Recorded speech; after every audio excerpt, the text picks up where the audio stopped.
Your beliefs are furniture inside the house of you. Right now, maybe you think, if I lose the furniture, the house collapses. But look closer. If the couch gets thrown out, the house doesn't crumble. The walls still stand. The foundation holds. Hell, sometimes tossing out a mouldy chair frees space for a throne. So the identity fusion mistake is confusing the furniture with the foundation. If you ever rearranged your bedroom and suddenly felt new energy, you already know how this works. You already do this. Beliefs, they're mental furniture. You've swapped some before. Remember being a kid believing in Santa? That died, but you didn't. You just moved the furniture.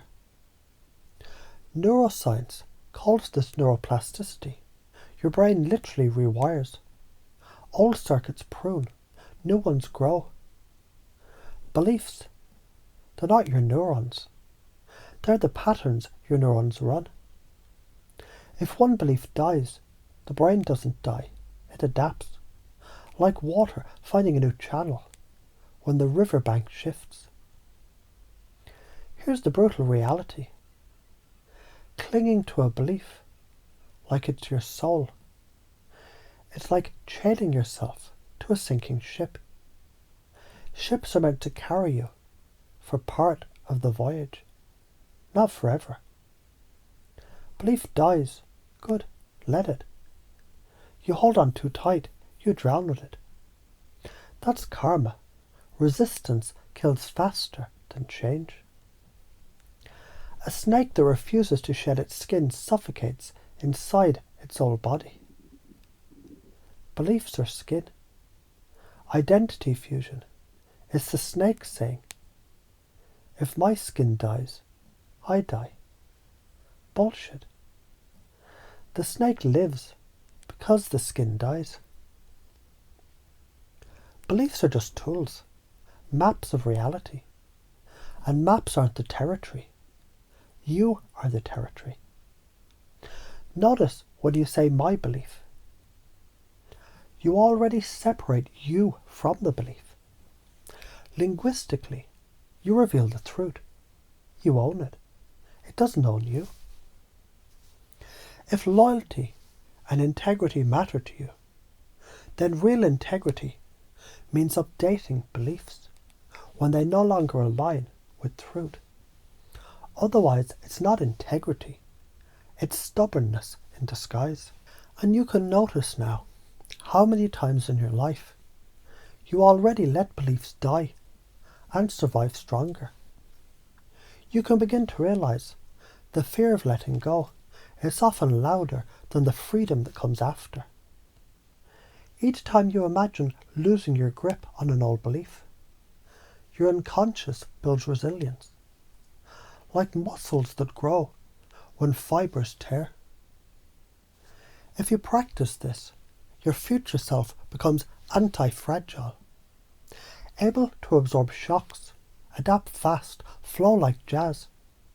Conversations won't threaten you, they'll expand you.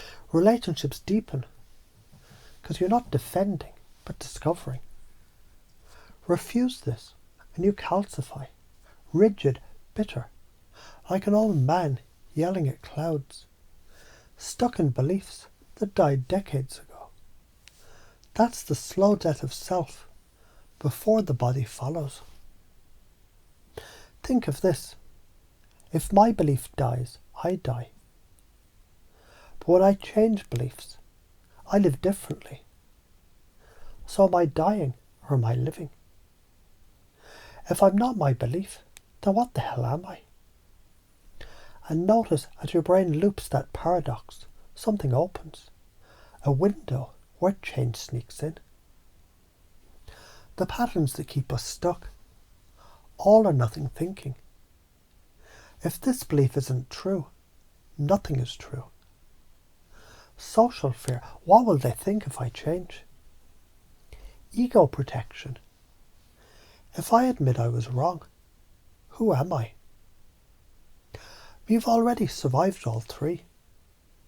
You stopped believing in childhood things, and the world didn't end. I know it feels like losing this belief is losing yourself. And yet, notice the times you changed beliefs before. You didn't vanish, you expanded.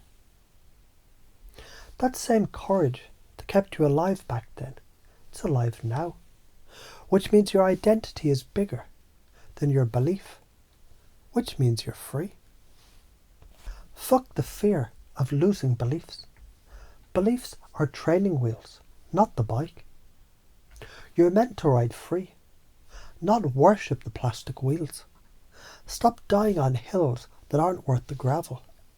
Shed the bullshit, or it will shed you. Identity fusion is the trick of the mind that says, without this, I'm nothing.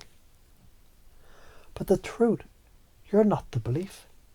You're the one who holds it, drops it, picks another. Like electricity flowing through different bulbs, you're the current, not the lamp. Like music playing through different instruments, you're the melody, not the guitar. Like the snake that grows by shedding skin, you're the life that continues when beliefs fall away. And the moment you let that sink in, deep, unconscious, effortless, everything becomes a doorway, not a prison.